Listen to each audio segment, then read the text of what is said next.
ग्रामीण आत्मनिजुक्ति प्रशिक्षण सभागृह रे जिला स्तरीय पानी पंचायत पक्ष पालन। गजपति जिला पारलाखेमुंडी स्थित ग्रामीण आत्मनिजुक्ति प्रशिक्षण सभागृह रे आज 12टा बेले जिला स्तरीय पानी पंचायत पक्ष पालन होईछि।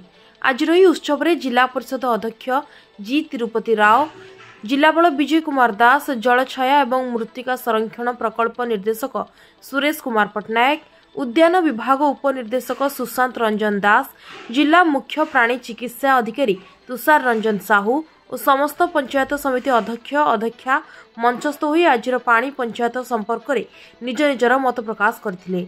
एही अवसर में जिलार समस्त ब्लॉक चाषी प्रमुखों को पानी पंचायतर भूमिका और यार सुपरिचालना निमंते विभिन्न परामर्श देवा सहित उपस्थित थिबा विभिन्न पानी पंचायतर कृषक मानकु सचेतनता कराइथिले।